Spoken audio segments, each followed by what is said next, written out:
하나님이 여러분들을 사랑하십니다. 우리 옆에 계신 분들, 앞에 계신 분들에게 하나님의 이름으로 서로 사랑합니다. 축복합니다. 우리 사랑 인사 나누겠습니다.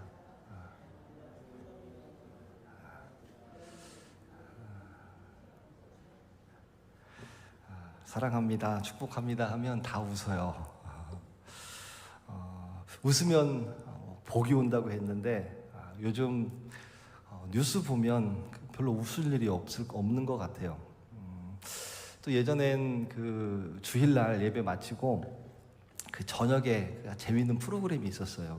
개그 콘서트라고, 개콘이라고 했는데 개콘이 있어서 그거 보면서 억지로라도 그렇게 막 웃었는데 요즘은 개콘도 없어졌어요. 웃음을 찾는 사람들 SBS에서 해서 거기라도 봤었는데 그것도 없어졌어요. 그래서 우리 웃을 일이 별로 없는데 그래서 오늘 말씀이 필요하지 않나 생각이 되어져요. 오늘 이 빌립보서의 말씀, 이 말씀의 그 핵심 키워드는 기쁨이에요. 빌립보서를 쭉 읽다 보면 기뻐하다, 기뻐하라, 기뻐하다 이런 말이 무려 14번이나 4장밖에 되지 않는 이 빌립보서지만 14번이나 반복이 되어져요. 지금 이 빌립보서를 쓰고 있는 이 바울의 상황은 어떤 상황이냐면 감옥에 갇힌 상황이에요. 그런데 감옥에서 그 빌립보 교회를 향해서 사도 바울이 가장 하고 싶은 말, 가장 많이 했던 말이 어떤 말이에요? 기뻐하라라고 하는 말씀이에요. 어떻게 그 힘든 감옥에서 기뻐하라라는 말을 14번이나 할 수 있었을까? 어떻게 이 바울은 빌립보 사는 그 교인들에게 기뻐하라라고 하는 말을 이렇게 계속해서 반복해서 이야기할 수 있었을까? 좀 생각을 해보니까 사도 바울은 나는 지금 내 육신의 몸은 감옥에 있지만 나는 예수님 안에 있다라고 생각했기 때문에 기뻐하라 할 수 있었습니다. 이것이 사도 바울에게 있었던 기쁨의 비밀입니다. 감옥 환경을 생각하면 기뻐할 수 없어요. 그런데 우리가 주 안에 있습니다를 생각할 때 기쁨이 우리들에게 임하는 겁니다. 빌립보서 2장 1절에 보니까 그러므로 그리스도 안에 무슨 권면이나 사랑의 무슨 위로나 성령의 무슨 교제나 긍휼이나 자비가 있거든 마음을 같이하여 같은 사랑을 가지고 뜻을 합하여 한 마음을 품어 2장 4절에 보면 각각 자기 일을 돌볼 뿐더러 또한 각각 다른 사람들의 일을 돌보아 나의 기쁨을 충만하게 하라라고 이렇게 말씀합니다. 예수 안에 있는데 더 기쁜 건 어떤 거냐? 믿음의 동역자들이 있다는 겁니다. 사도행전 16장에 보시면 이 빌립보 교회가 어떻게 세워졌는가를 알 수가 있습니다. 사도 바울이 아시아로 말씀을 전하러 가려고 하는데 그 아시아로 가려는 길들이 자꾸 막힙니다. 주의 일을 하고 싶은데 그 일을 할 수가 없어요. 기회가 없으니까 이 사도 바울에게 있어서 얼마나 답답했겠습니까? 그런데 환상 가운데 마게도니아에서 한 사람이 건너와서 우리를 도우라. 이게 환상 가운데 보여지는 거예요. 그 말을 듣고 사도 바울이 마게도니아로 건너갑니다. 이 마게도니아의 첫 성이 빌립보 성이었는데 이 빌립보에서 루디아라고 하는 여인을 만납니다. 그 여인을 통해서 복음을 증거할 때 그 여인이 말씀을 받아들이고 세례를 받고 그 온 가족들이 믿음의 동역자가 되어졌다라고 이렇게 말씀합니다. 혼자인 줄 알았는데 갈 길이 막혀 있었는데 함께 하는 사람이 있습니다. 믿음의 동역자가 있습니다. 우리 그럴 때 있잖아요. 나 혼자 기도하고 나만 힘들어하고 있는 줄 알았는데 내가 기도하고 있었어. 내가 함께하고 있었어. 그런 사람이 있을 때 우리 안에서 기쁨이 솟아나는 것입니다. 우리 사랑하는 성도 여러분, 예수 안에서 각각 다른 사람들의 일을 돌보아 믿음의 동역자가 되어져서 주 안에서 항상 기쁨이 충만할 수 있기를 주님의 이름으로 축원합니다.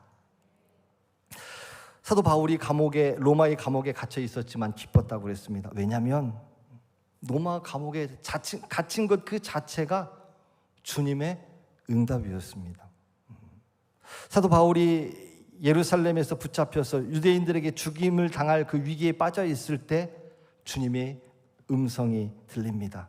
사도행전 23장 11절 말씀인데요, 그날 밤에 주께서 바울 곁에 서서 이르시되 담대하라, 내가 예루살렘에서 나의 일을 증거한 것 같이 로마에서도 증거하여야 하리라. 주님의 음성으로 지금 사도 바울은 감옥에 갇혀 있는 거예요. 사도 바울이 로마로 가다가 유라굴로 광풍을 만나 다 죽게 되어졌을 때도 주님의 음성을 듣습니다. 사도행전 27장 23절 24절 말씀인데요, 내가 속한 바 곧 내가 섬기는 하나님의 사자가 이제 밤에 내 곁에 서서 말하되 바울아 두려워하지 말라, 내가 가이사 앞에 서야 하겠고 또 하나님께서 너와 함께 항해하는 자를 다 내게 주셨다 하였으니. 그러니까 지금 이 바울에게 있어서는 내가 지금 로마의 감옥에 갇혀 있다 할지라도 이것은 하나님께서 나에게 주신 응답이다. 저기 로마에 가서 예루살렘에서 말씀을 전하는 것 같이 전해야 하리라. 가이사랴 앞에 서서 주의 복음을 너 전해야 하리라. 그 하나님의 응답이었기 때문에 이 사도 바울은 감사할 수밖에 없었던 것입니다. 그러나 바울이 조금 마음에 걱정하고 있었던 것이 하나 있었어요. 그건 뭐였냐면 감옥 밖에 있는 사람들, 그 교인들이 낙심하지 않았을까? 내가 감옥에 있다는 거, 아니 우리 바울 선생님께서 어떻게 주의 복음을 저렇게 열심히 전하는데, 주의 일을 저렇게 열심히 하는데 어떻게 저 로마 사람들에게 잡혀서 저 감옥에 저렇게 갇혀 있을까? 낙심하고 시험 들지 않았을까? 이런 걱정을 하고 있었는데 이 빌립보 교회의 교인들 소식을 듣고 그런 염려가 다 사라졌습니다. 그래서 1장 3절에서 5절 보면 내가 너희를 생각할 때마다 나의 하나님께 간구할 때마다 너희 무리를 위하여 기쁨으로 항상 간구함은 너희가 첫날부터 이제까지 복음을 위한 일에 참여하고 있기 때문이라. 처음부터 끝까지 한결같이 흔들리짐 없이 매일매일 주의 복음을 위해서 열심으로 함께 참여하고 있다는 이 소식을 들으니까 바울은 기뻐하겠다는 것입니다. 여러분, 우리 어려운 일 당할 때 보면 그 사람이 어떤 사람인 줄 알 수 있습니다. 하나님의 사람은 어려운 일 당할 때 하나님을 먼저 찾습니다. 그런데 하나님을 모르는 사람은 어려운 일 당할 때 오히려 하나님을 멀리합니다. 우리 빌립보 교인들 처음부터 이제까지 복음의 참여자가 되어졌습니다. 이것이 바울의 기쁨이었고, 저 여러분, 하나님께 기쁨 받는 성도, 하나님께 기쁨을 드릴 수 있는 성도 어떤 성도입니까? 처음부터 끝까지 어려울 때나 힘들 때나 좋을 때나 항상 처음부터 이제까지 주의 복음을 참여할 수 있는 그런 저와 여러분들 될 수 있기를 주님의 이름으로 축원합니다. 그러면 이 빌립보 교인들은 이 자신들에게 복음을 전해준 사도 바울이 감옥에 갇히는 이 기가 막힌 이 현실 앞에서 어떻게 흔들리지 않고 담대할 수 있었을까? 아까 우리 사도 바울이 그 마게도냐 성 빌립보에 갔다가 자주색 옷감 여인, 옷감 장사 루디아를 만났죠. 그렇게 해서 그 가족들에게 세례를 주고 이제 교회가 세워졌는데, 그 자신감을 가지고 이 빌립보에 나갔어요. 바울과 실라가 함께 나갔는데 그 전도를 하다가 거기에 귀신 들린 여인이 있는 거예요. 그 여인을 구해주고 있는데 억울하게 그 일로 이제 매를 맞고 감옥에 갇히는 일이 있었습니다. 그래서 감옥에 갇히는 그때에 말씀 보면 바울과 실라가 밤중에도 하나님을 찬미하고 기도하자 지진이 일어나 옥문이 열리는 그런 기적이 일어났었습니다. 그때 그 간수가 이제 모든 죄수들이 다 도망한 줄 알고 자결하려고 하는데 바울이 그 만류를 하면서 그 그 가정을 다시 구원하고 그 가정이 온 가정이 세례를 받아서 거기서 빌립보 교회가 세워졌는데, 이 빌립보 교인들은 사도 바울이 지금 로마의 감옥에 갇혀 있다는 그 소식을 들었지만 순간 걱정했지만 어떤 믿음이 있었어요? 빌립보에서처럼 로마에서도 놀라운 일이 있겠구나.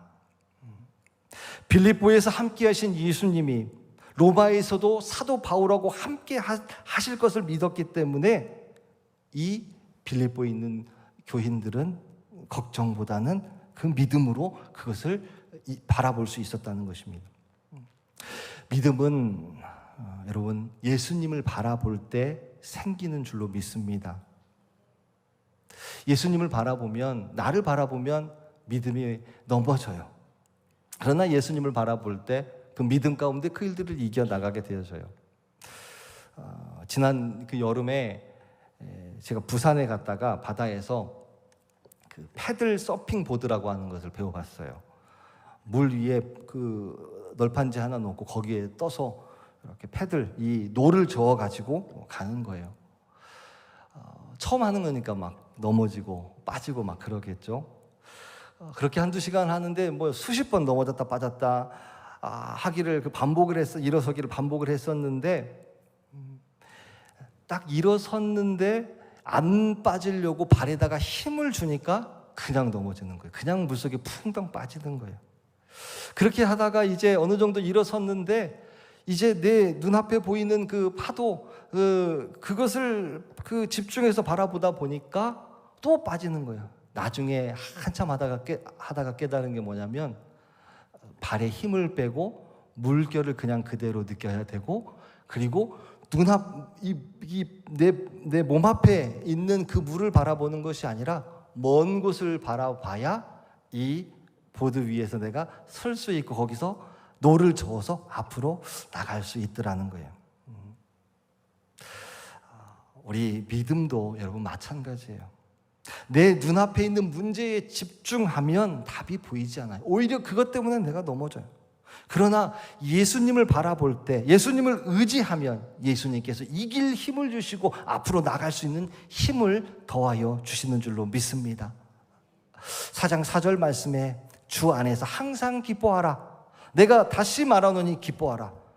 7절 말씀, 그리하면 모든 지각에 뛰어난 하나님의 평강이 그리스도 예수 안에서 너희 마음과 생각을 지키시리라 말씀하셨습니다. 예수님 믿고 예수님 바라보며 나를 보는 게 아니에요. 내 눈앞에 있는 일을 바라보는 게 아니에요. 주님을 바라보고 주님이 나와 함께 하실 것을 바라볼 때 여러분 항상 기뻐하실 수 있고 세상의 모든 역경들, 바람들 다 이겨나갈 수 있는 저와 여러분들 될 수 있기를 주님의 이름으로 축원합니다. 우리 그 빌립보 교회를 개척했던 멤버가 3명이 있습니다. 개척 멤버죠. 첫 번째가 이 자주 옥감장수 루디아라고 하는 여인입니다. 두 번째는 귀신 들려서 점을 치던 그 여인입니다. 세 번째는 이 빌립보의 감옥 간수장이었습니다.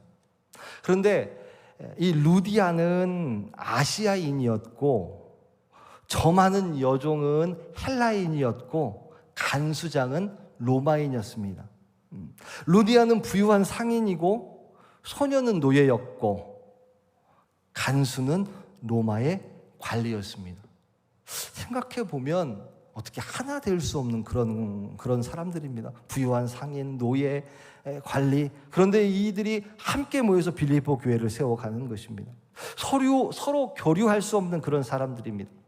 그러나 이들이 한 교인이 된 것은 어디 안에서요? 예수 안에 있었기 때문에. 예수 안에서 기쁨이 있었고 예수 안에서 즐거움이 있었던 사람들이었기 때문에 이들을 통해서 교회가 만들어지는 것이었습니다. 빌립보서 2장 29절 말씀 보시면 이러므로 너희가 주 안에서 모든 기쁨으로 그를 영접하고 또 이와 같은 자들을 존귀히 여기라. 무엇이 우리 교인으로서 하나 되게 하는 겁니까? 교회 건물이 우리를 하나 만드는 겁니까? 목사의 설교가 우리를 하나 만드는 겁니까?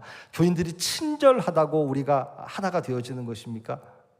사실 생각해 보면 우리 생전에 알지도 못했던, 그 만날 수도 없었던 우리들의 관계들입니다. 그런데 이처럼 우리가 하나 되고 사랑하는 것은 우리가 주 안에 있기 때문입니다. 예수님 안에 있기 때문에 우리가 한 교회에 한 믿음의 배를 타고 하나님의 일을 향해서 하나님의 영광을 위해서 우리가 살아가는 것입니다.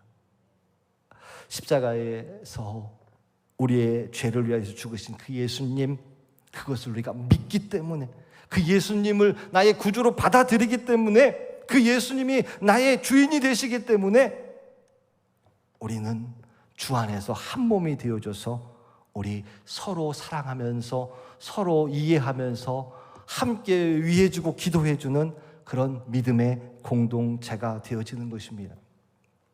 저는 주 안에서 기뻐하는 사람들, 그런 간증의 이야기들을 하는 그런 분들을 만나면 너무너무 좋습니다. 예전에 이렇게 여행도 많이 다녀보고 그러면서 느꼈던 점 중에 하나가, 그 세상의 아름다운 것들은 다 거기다.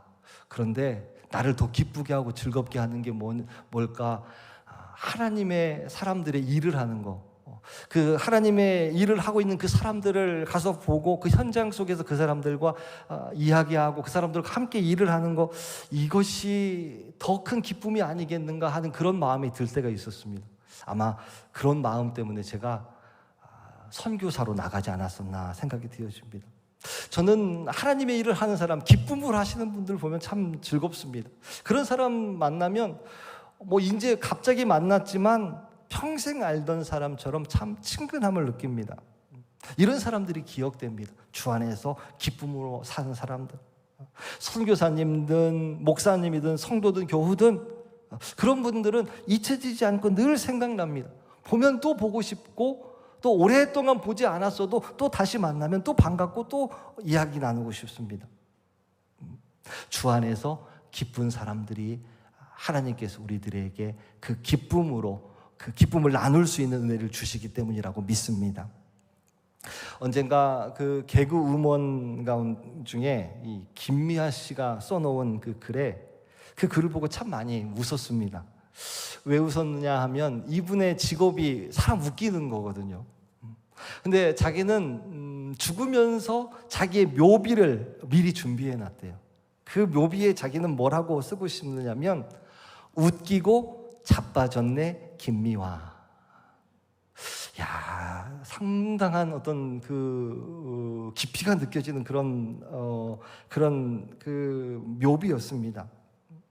우리 개그맨 웃기는 사람도 우리 끝까지 웃기고 그 한평생 죽어서까지 웃기고 싶은 그런 마음이 있는데, 우리 사랑하는 성도 여러분, 우리 예수님이 우리들에게 명령하셨습니다. 항상 기뻐하라. 그리고 주 안에서 사랑해라. 우리 그 기쁨 명령이기 때문에 우리 죽기까지, 아니 내가 사명 다하는 그때까지 내가 주 안에서 사랑하고 주 안에서 기쁘고 즐거워하며 우리 가정과 또 우리 직장과 우리 인생 가운데 그 기쁨의 열매 많이 만들어 갈 수 있는 그런 저와 여러분들 될 수 있기를 주님의 이름으로 축원합니다. 함께 기도하시겠습니다. 우리 좋으신 하나님, 저희들 주 안에서 기쁨으로 서로 만나기 원합니다. 우리 기쁨으로 서로 섬기고 기도하고 간구하며 함께 어려움 이겨내기를 원합니다. 우리 모든 지각에 뛰어난 하나님의 평강이 그리스도 예수 안에서 너희 마음과 생각을 지키는 은혜를 누리며 살게 하여 주시옵소서. 우리 함께 기도하면서 우리 기뻐할 수 있게 하시고, 그 기쁨 가운데 우리의 삶이 더 평안하고 아름다워질 수 있도록 주님 함께 하여 주시옵소서. 감사드리며 사랑 많으신 예수님 이름으로 기도드렸사옵나이다. 아멘.